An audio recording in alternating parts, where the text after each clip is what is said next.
Fala aí, eu sou Alexandre Nunes, responde aí. Vamos bater um papo sobre representação de funções via função de grau. Vamos lá? Então, olha só, começamos aqui com a seguinte pergunta. O que é função de grau?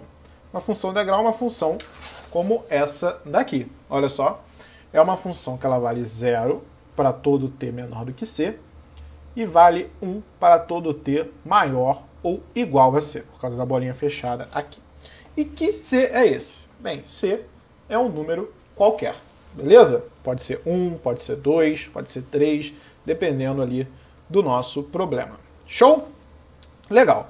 A gente pode escrever essa função dessa forma aqui, olha só. Um u de índice c ou u de t menos c. Okay? U de t menos c, não u multiplicado por t menos c. Show? Escreve dessa forma aqui, chamando muitas vezes de degrau unitário. Legal? E a expressão vai ser essa daqui, olha só. A gente tem, como a gente viu, que ela vale 0 para todo t menor do que c. Então, olha só, 0 para t menor do que c. E vale o quê? 1 para t maior ou igual a c. Então, essa aqui é a expressão do nosso degrau unitário. Beleza? Show. Então, olha só, a gente também, como a gente viu que o c pode ter qualquer valor, a gente tem, por exemplo, olha só, aqui o c como sendo 2, é um degrau centrado em 2. Ele vale 0 para todo t menor do que 2 e vale 1 para todo t maior ou igual a 2, representado dessa forma aqui. Mesma coisa para esse caso aqui, centrado em 5, ok? Show! Então, a gente também consegue chegar em outras funções a partir da combinação de funções de grau. Por isso que elas são bastante importantes. Legal? Olha só esse caso aqui. A gente tem um caso bem parecido com o que a gente viu anteriormente, só que no instante 3 ela passa a valer 2 e não 1 como a gente viu. Como que a gente pode escrever isso então? Olha só, a gente pode simplesmente pegar uma função degrau centrada em 3 e multiplicar por 2. Olha só como que vai ficar a expressão dela. Se a gente multiplicar por 2, um degrau unitário, a gente vai ficar com 2 vezes 0. 2 vezes 0 vai dar 0, né? E aqui para t maior ou igual a 3 vai ficar 2 vezes 1. 2 vezes 1 dá 2. Então, na verdade, essa função aqui vai ter essa expressão que representa exatamente o nosso gráfico. Então, toda vez que a gente tiver uma função degrau, mas ela não tiver aqui com o 1, é só a gente multiplicar pelo número em questão. Beleza? Legal. Então, vamos ver agora essa situação daqui. Olha só, olhando de cara, esse gráfico é bem parecido com o que a gente tinha visto antes também. A diferença é o seguinte, ele não está mais valendo 0 e então valendo 1.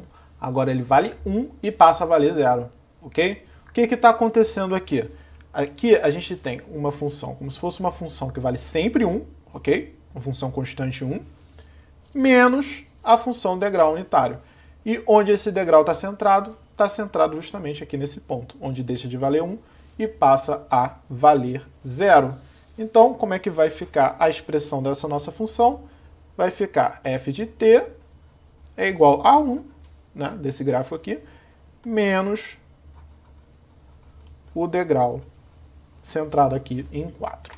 Legal? Então, quando a gente tiver uma situação contrária, né, ou seja, uma situação em que a gente vale 1 e passa a valer 0, aí é, na verdade, 1 menos aquele degrau. Show? Legal. Para fechar, vamos ver essa situação daqui. Olha só, essa outra função. Ela vale 0, passa a valer 1, quer dizer, passa a valer 4 aqui no instante t igual a 1, fica valendo 4 até chegar em t igual a 3, onde passa a valer 0 novamente. O que está acontecendo aqui? O que está acontecendo? O que a gente tem aqui nessa situação é que a gente tinha o quê? A gente tinha uma função degrau centrada aqui em 1, ok? Multiplicada por 4, né? Então 4 u de 1, ok? Só que a gente depois subtraiu uma função degrau também, começando em 3 e também multiplicado por 4, beleza?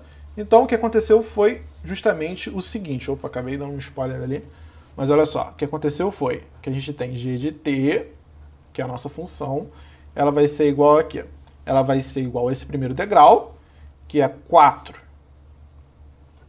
o de 1t, porque ele está centrado em 1, menos esse outro degrau aqui.